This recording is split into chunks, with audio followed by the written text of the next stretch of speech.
All right, welcome back to a lifetime of conversations. What's up, Rob? What's going on, Dave?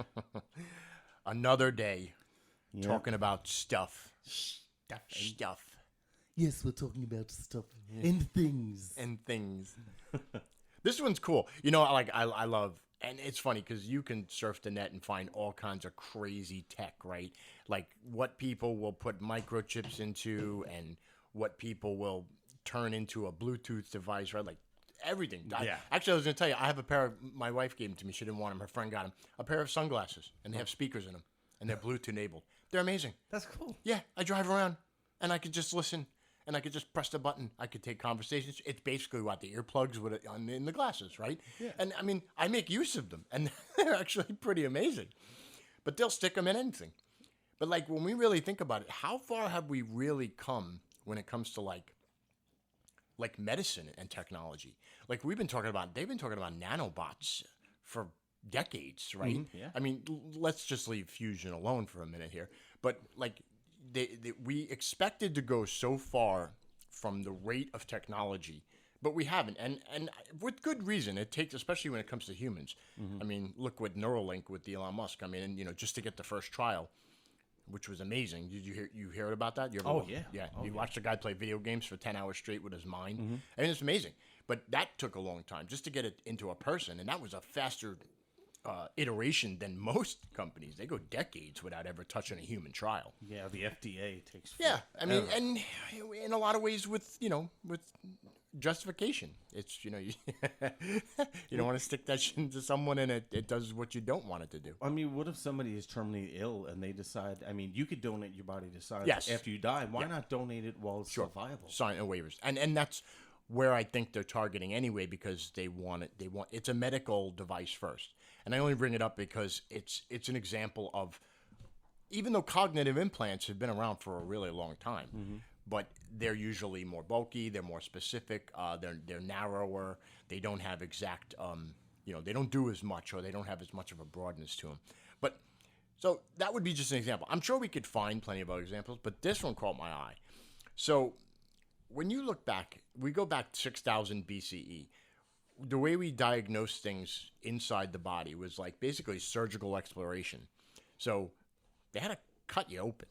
That's it. Whether you were alive or dead, right? If you had something, they had to cut you open. And you're going back far enough that 150 years is far enough to say there's no friggin' anesthesia. It's just bite down on this dowel rod of wood and pray and have a shot of whiskey. Yeah, you could barely take pictures of people 150 years ago. Right, There was no right. TV. I mean, Right. Really, I mean, all So, of this is new. They're drawing all of the things that they see, artist renditions of anatomically correct, parts of muscles and bones, right? So that's 6,000. Then we go to the 19th century, and then we have X-rays and endoscopes, and we're like, okay, now we can kind of see in. X-rays, sure, but you can only see Bone. one Yeah. aspect, right? You can't see muscle, can't see tissue, can't see stuff like that, right? So the endoscope, that's a pretty big leap. I mean, you put a camera on a long tube and you shove it down someone's throat, while they're sleeping, and you go, "Hey, look at that! Actually, you have I had to cancer." I had to have that done one time.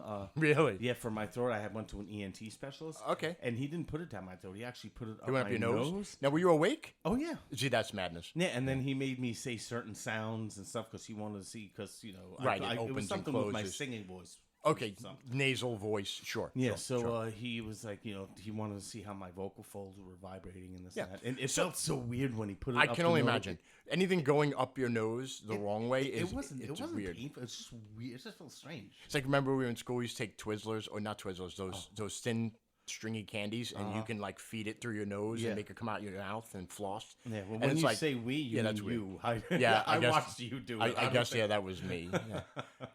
Granted, I didn't do it a lot because it hurts and it's kind of gross, and you don't get chicks that way. I didn't realize that till years later. But anyway, so you have an understanding of the endoscope. I don't. I have never been evasively punctured or protruded with my body with any kind of medical device, right? Nor alien contact. So we jump into the 20th century. We got ultrasounds and MRIs, and they're like, wow, this is great. This changed a lot. We can actually see all kinds of things in there. as long as you don't have a money clip in your pocket when you're on the MRI, you're fine. Oh, my God, yeah, right? that would be bad. And just think about, remember when you could see a sonogram and people are like, oh, that's the baby's head. I'm like, no, it's not. What the fuck That's is this? Doppler radar. This looks like, yeah, Yeah. exactly. Yeah. It looks like nothing. Now, look at the pictures you can see of the baby now. It's They like, got 3D ones. When they gave us our 3D one for the kid, I was like, oh my God, look at that. That's insane. that's a human. Yeah, that's a human it almost looked like a weird cellular automaton kind of way, but it was better than a Doppler radar, which you get those too. But sure, see, that's another example. So sonar technology, okay, of course the technology moves forward. But can you think of something, I wanted to ask you, is there something that sparks in your mind? Think of new medical tech that you really went, wow, yeah, we're in the future. Can you think of something? Because I tried too. Actually, do you know, one of my friends is blind, and he has, I'll think of the name of what he has in a second, but he lost big chunks of his vision as he got older, in his teens, 20s, 30s, and now he's pretty much completely blind. I mean, he could barely maybe see shadows. He's light sensitive, stuff like that, but he's blind. Sure. Yeah, And, very rudimentary in case. Yeah. So now they have a procedure. It's called Argus. They have a couple of different Argus. things. Yeah. I watched a little bit about that. Yeah. So I mean, for those that don't know what it is, basically, they put a camera on the outside of you, and then the camera will pretty much like a projector shine the image on the back of your retinas, and your brain thinks that your eyes are doing it. It bypassed it. Yeah. It literally just made a middleman. Yeah, because actually, and what we see happens in our brain. Sure. Anyway. And it's upside down, which I find fascinating that we somehow right-sided up. Yeah. So how come when we turn upside down, it's still upside down? I don't know. You're right. It's weird, but anyway, no, and that's true to Neuralink too, because that's what he said. He said he could cure blindness with his device. Now, until we see that, we can only take it with a grain of salt. Musk, he'd be like, in 3 years we'll have robots flying to Mars on rocket ships. Okay. So you take it with a grain of salt. But the fact that it works, all he did was think about someone who lost, the ability to walk. If you bypass that part of the nervous system with electronics, in that case, to send the same message to the brain, especially if they could walk before, they would kind of know what to do anyway. Sure. So it's basically the same concept. I saw a guy the same with cameras, where he had a camera instead of, it was on the outside, not the inside. But yeah, sure. So Argus, that was a pretty fascinating one. Okay, I remember. It's called Leber's conjunctive amaurosis is what he has. Oh, the disease or the But with the Argus, there was the Argus 1. Yeah. And then there was another one called Argus 2. It was an improvement, but the hardware would not be backward compatible, so he waited for the Argus 2 to get better. Okay. And then they said that he was a viable candidate for it.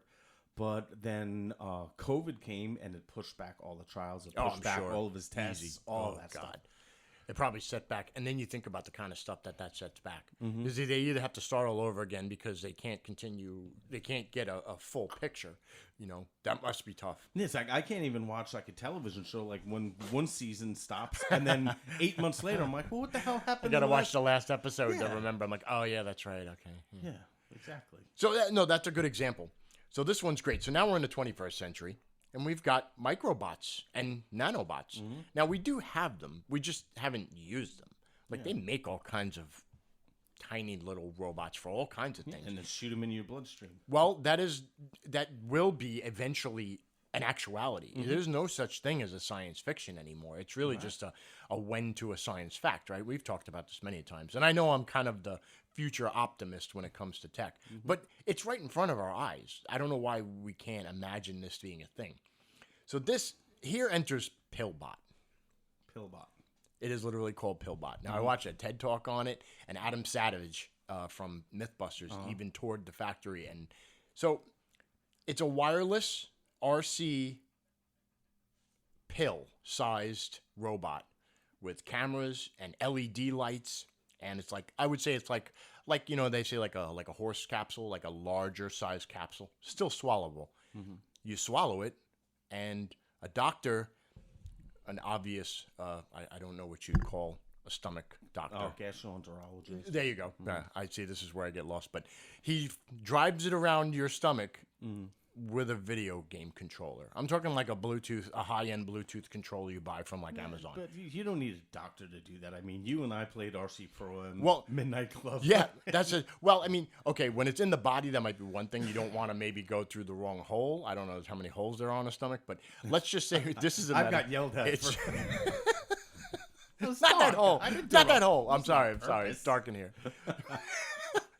But yeah, I mean, it's simple. And it works off of, YX. Here comes PillBot. Get out of here, you son of a bitch. I mean, it'd probably sell well in the porn world, too, for different reasons. But yeah. We'll get to that. Not the porn world, but the... So, yeah. So, it's got a lithium battery, wireless transceiver, and it uses, I think, either 6 or 3 pumps to... You drink water enough to give it a little bit of water while it's in the stomach, and that's it. The moment... It's great because a lot of TED Talks, I love TED Talks because they're short and to the point. Right, usually, yeah. And great ideas are formed whereas, okay, someone said that's a good idea. And then they expand, right? And then there's more to it. He did it on stage. Like, he brought the thing with him, with the doctor and the tank, and he swam it around the tank. So you're like, all right, this thing's functional. It works, right? And then he swallows it right there on stage. And you watch it go down his throat, like, as he's putting it in live. Like, and I'll tell you, the delay was maybe a fraction of a second. There was a small delay. And he swallows it. And the moment he swallows it, and by the time he drinks, let's say a half a cup of water, it's already in his stomach. And you see it in the stomach. And the doctor's already driving it around, looking at his walls and checking out whatever those stomach doctor things do. Again, I'm not a medical person, but it's fascinating to see this thing live. Right? It's like, but you think, how would they look at a stomach right now without this? Like we were talking about, most of the time they have to put you out.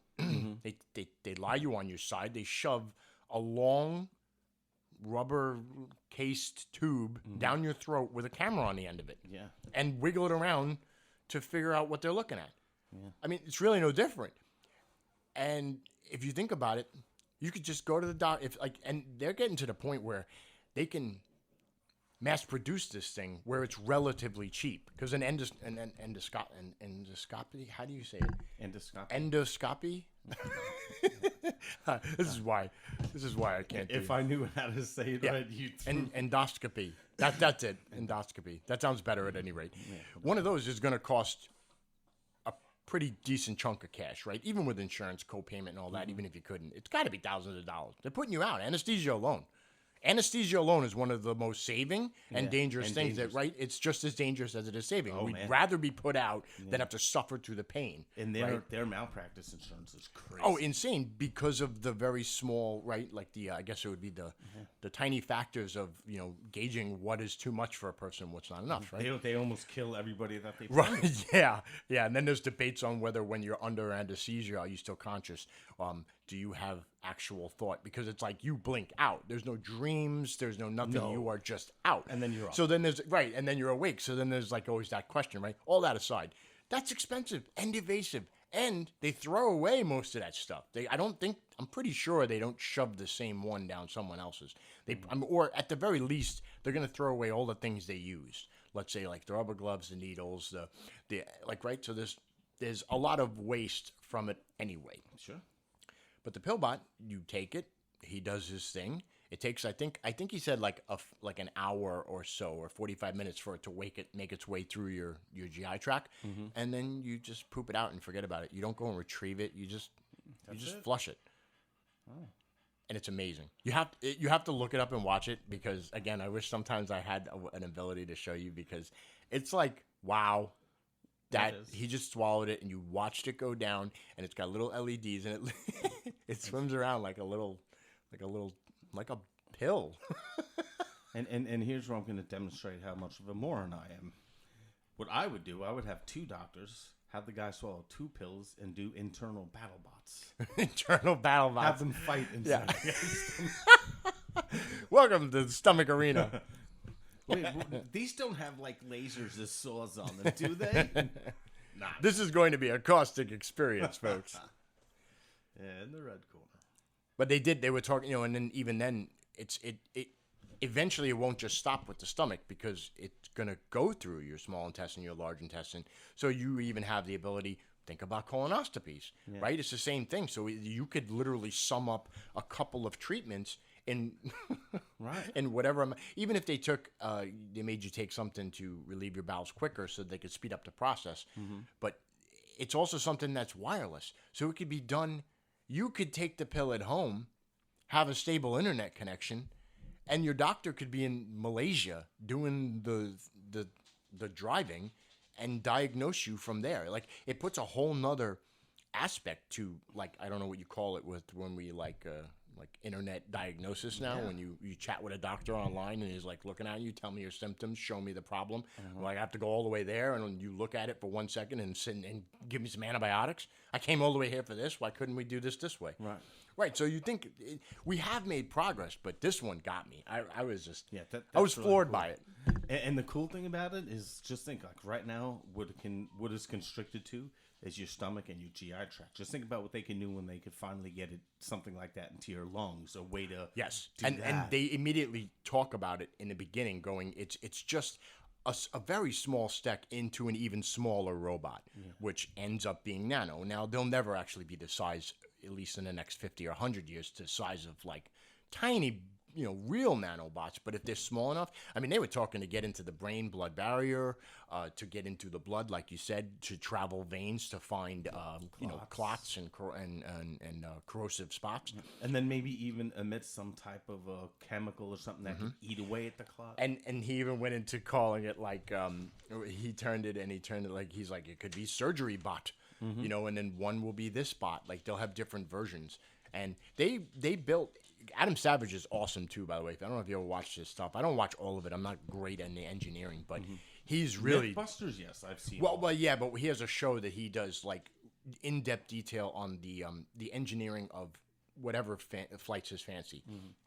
And they use, like, motors that are in cell phones that make them vibrate. They use basic over-the-counter chips that are accessible, and this is what makes it the idea ubiquitous, where it's much more cost-effective at this point, because people are automatically going to say, well, you're throwing away all this stuff, right, that's in the bot, but they're throwing away way more. Yeah, we're throwing it away anyway. We throw away way too much, and if we can even limit it at that point, you're saving two scales. I mean, there's always an up and downside. Engineering, when they talk about it, it's like, no matter what you gain, you lose. It has to be an acceptable loss or an understandable loss, Well, like, I mean, right now, like a cell phone that could do all this stuff.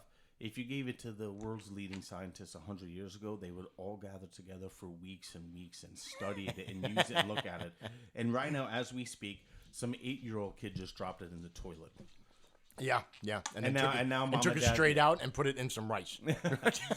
Yeah, because the rice will attract Asian people, and they know how to fix everything. Oh my God! Isn't that how it goes? I did never thought.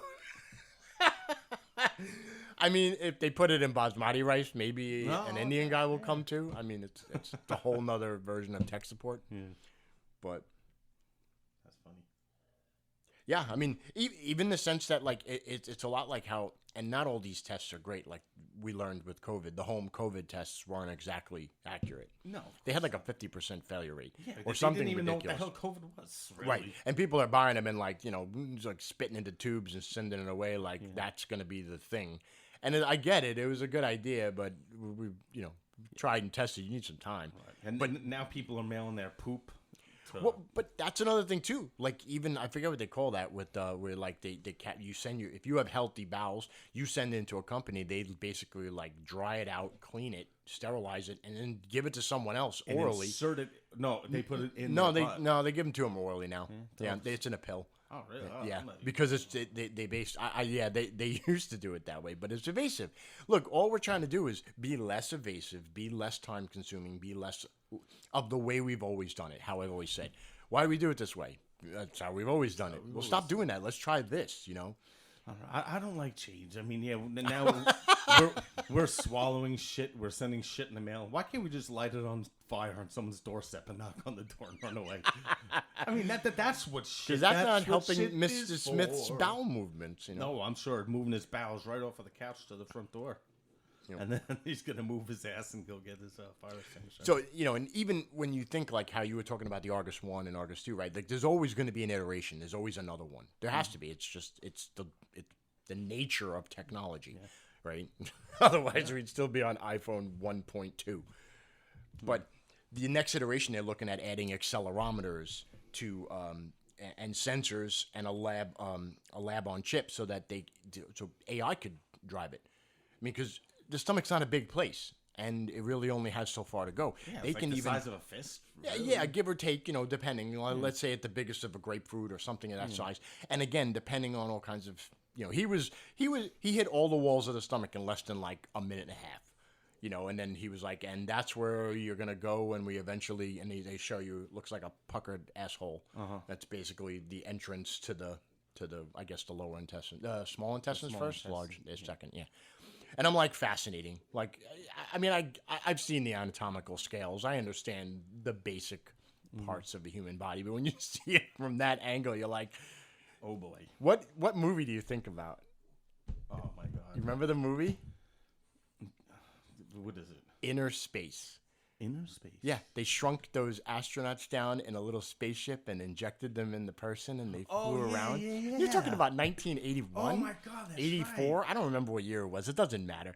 Inner Space. And we were like, that, obviously we're not shrinking people down, but this is the literal version in our day of the same thing. Like the idea that we actually, we just swallowed it and we just drive it around and look. Well, my question, apparently, since you're saying drive it around and it must have some type of propulsion device? Yeah, so basically they have, it's kind of cone-shaped with a hole, and there's a guard, and there's propellers. They're tiny little propellers, like basically like kind a of like fan. a little cilia or flagellum or whatever. Well, no, like the fan that vibrates what vibrates your phone is basically like a little thing that goes back and forth, right, in a tight space, which causes vibration.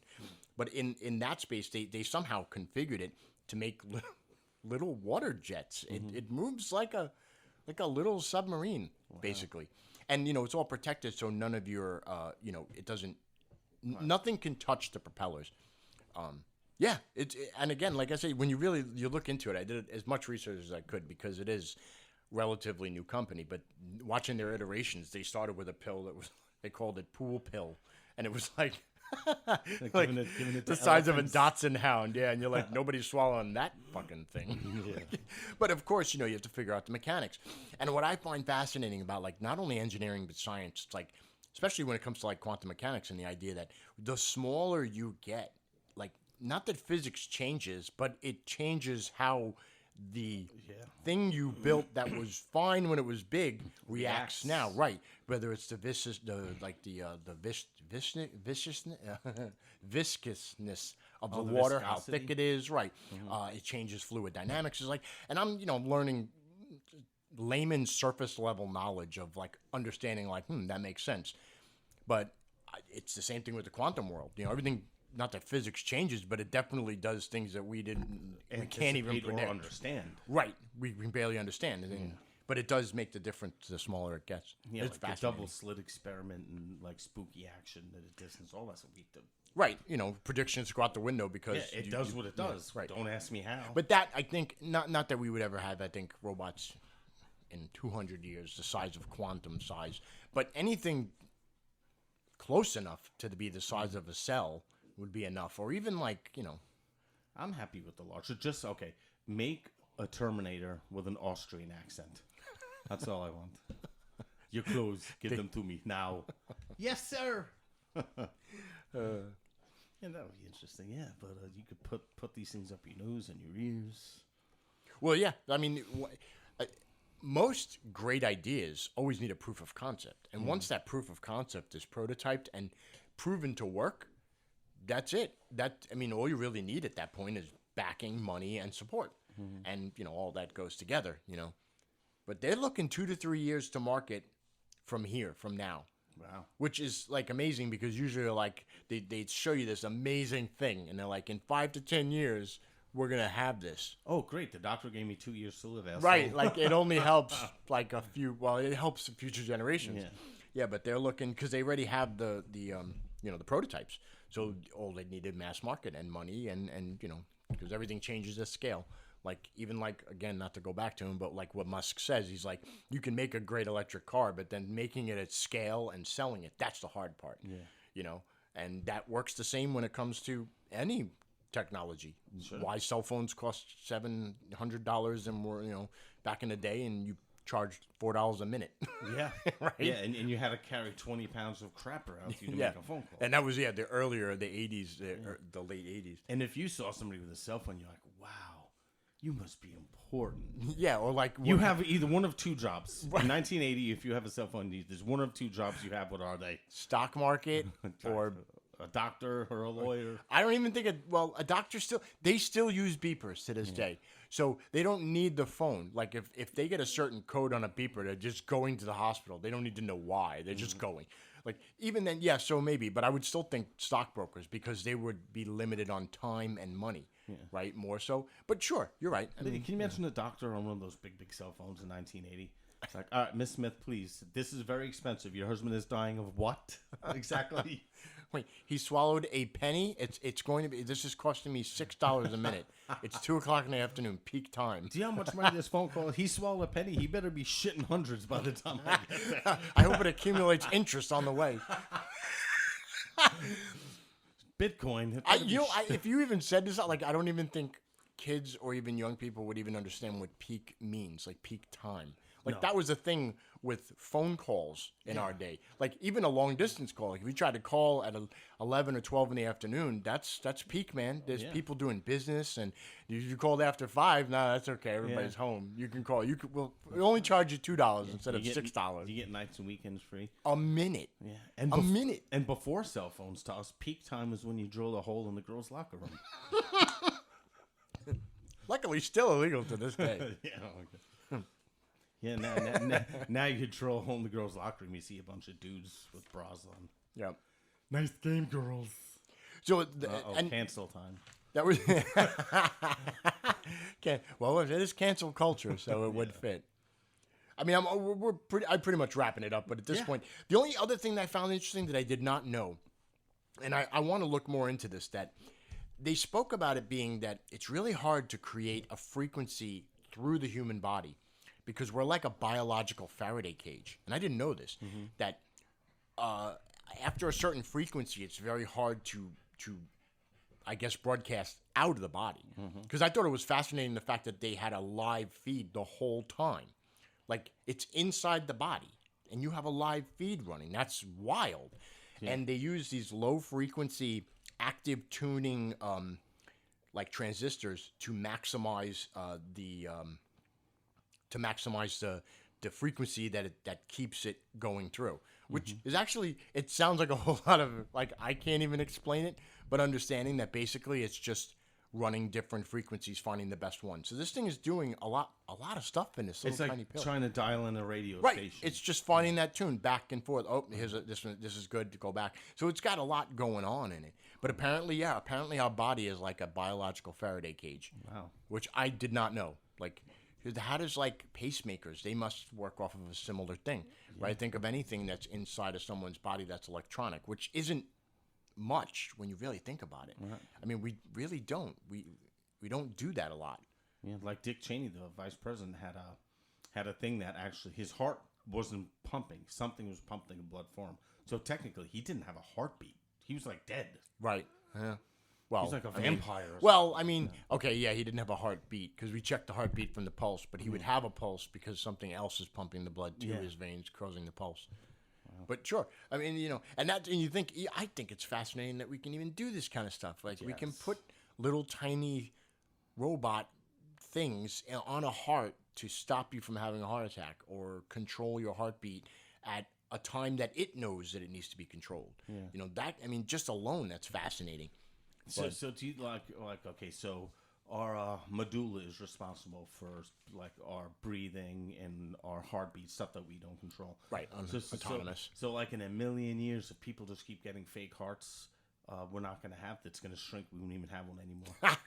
Yeah, a million years. Sure. I mean, if there's anybody still left on Earth and Earth even looks like Earth, sure, that might be a thing. I guess but if we're all robots, I don't think it'll matter. But and that would be. Do you know those pills that you swallow and it goes around your belly? That's a good idea. We could do a reality TV show. All right, live. It's Tommy's tummy.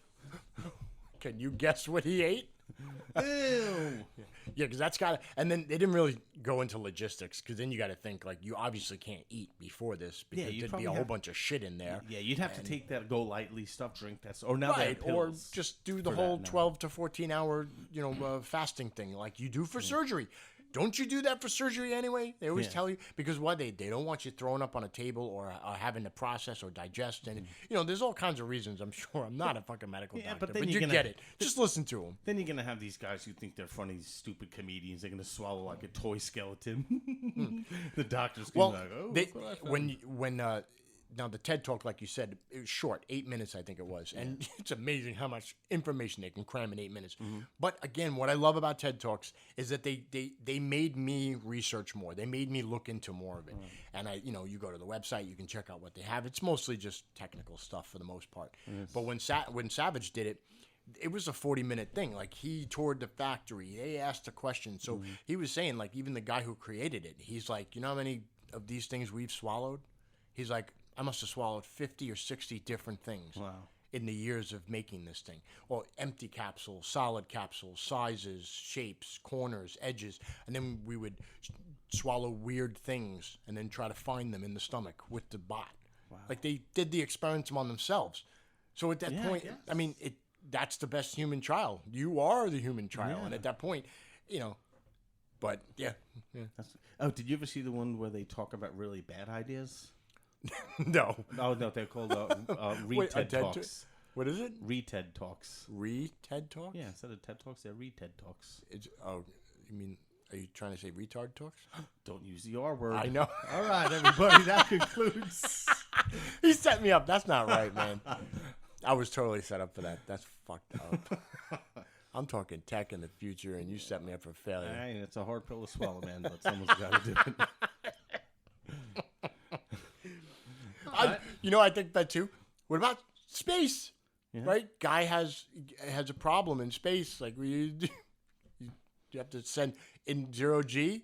You got to shove an endoscope through him, because there's usually someone that can do relative medical procedures in space if they have to.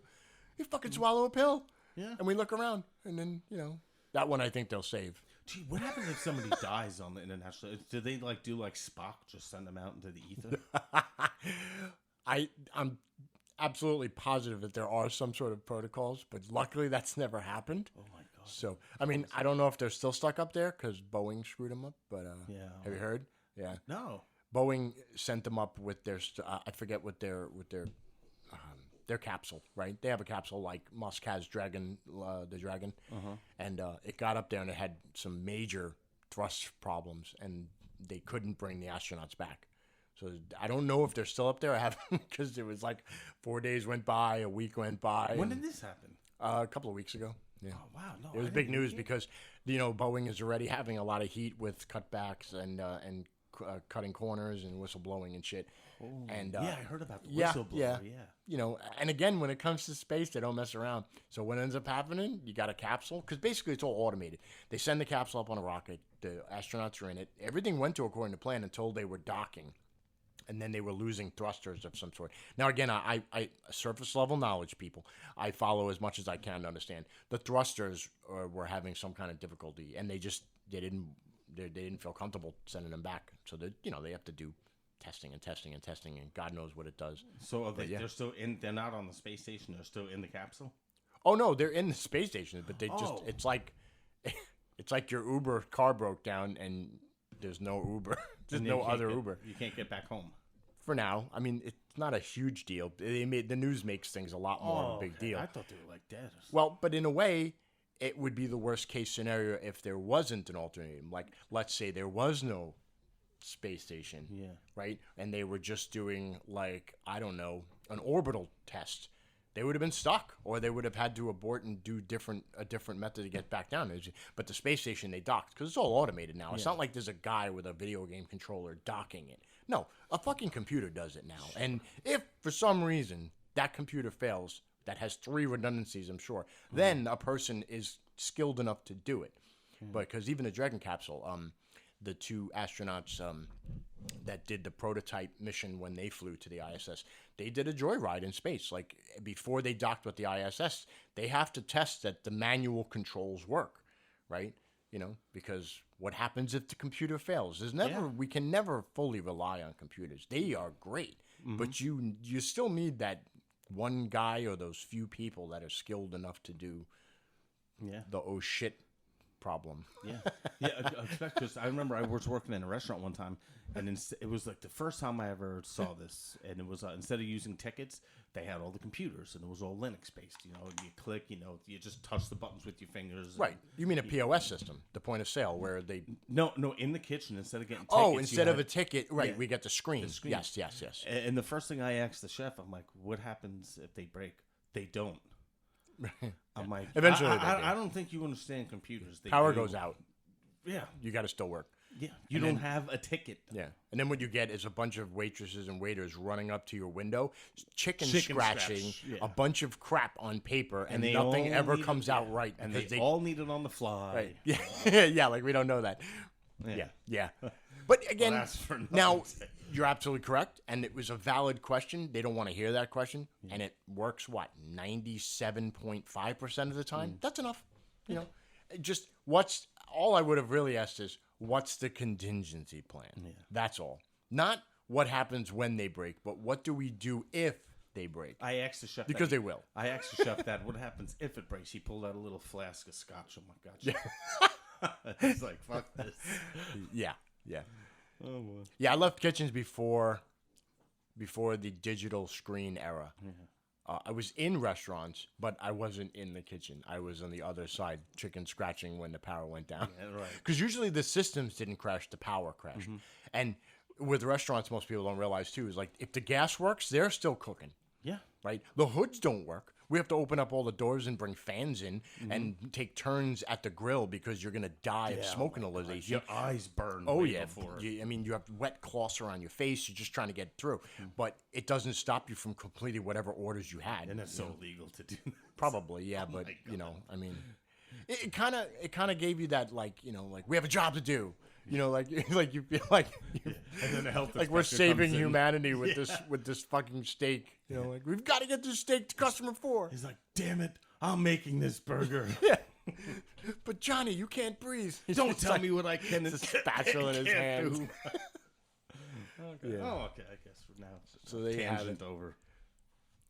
Yeah, I kind of like, and I know you kind of dig the medical aspect of things. Oh, yeah, sure. And I'm going to look into it a little more because it's hard. You don't get a lot of tangible usefulness. Like there are tons of stuff they talk about, but they don't show you anything. They don't show you a working prototype. They don't show you someone that this worked on. Yeah. You know, like where... You know, like how, remember the old Jerry's Kids? And he was always on stage. Oh, you gotta save Jerry's Kids. I never saw one Jerry's Kids cured or saved, or it was always him, and they raised lots of money. Oh, yeah. And I'm sure that it went to fund good stuff, but you never really saw it. It wasn't like they brought it out and showed the result. That's kind of what we're in a show me the money kind of society. Like we don't, you can talk until you're blue in the face. Yeah. But where is it? Because we're tired of hearing fusion's only 10 years away. But you know what?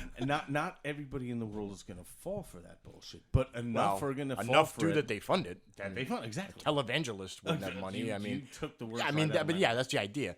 But this is why I think we got to be smarter. You show me the money. Show it to me, because then I'd be like, okay, this promise. Then there's now we're going to sit down and talk, because that's when all the real questions come: the logistics, the financing, the economics. The plausibility, the viability, the long term, the side effects. And half the people are just like, they stop that. There's nothing to look at. Right? Like, I don't get to see something. It's like the freak show back in the day. We stopped those for a reason, too. Why are we demeaning this small person here? All these kids with muscular dystrophy, you gained $875 million. Where's the results? Well, Timmy has a new hat. Go floik. He's got a reclining bed. New hat, new hat, new hat. They're whipping out their checkbooks. I mean, it was a terrible example, but you knew what I was No, getting no, at. no. Good analogy. It was apropos. Fair enough. I'm gonna find another one or something else. That one sparked it. Once I saw it, I'm like, I gotta go into this. And again, it was surface level. Anybody out there, if you find more information and you find this more interesting, and you find other things that are similar to this, and you want us, to talk about, please, man, DM us, hit us up on YouTube with a comment when this drops. Anything to get it through, and we'll look it up because I love this kind of stuff, man. Yeah, cool. Sometimes I absorb so much that I it's like a small attention span to like too much. Like I forget about the one thing that I really want to talk about because something else got in my way, But That's the human condition. That's a YouTube condition. It's too much scrolling these days. Like even is it any different than flipping the channel? No, it's really not. I mean, we've all done that. But anyway, so there you have it, folks. PillBot, check it out. So instead of an endoscope, you could swallow a horse pill and That's right. Take the red pill or take the blue watch pill. yourself live on Biome TV. All right, everybody. Go ahead, yeah. Peace out. Thanks for listening to A Lifetime of Conversations. You can always check us out on YouTube, or you can DM us there as well. All right. Thanks for listening. See ya.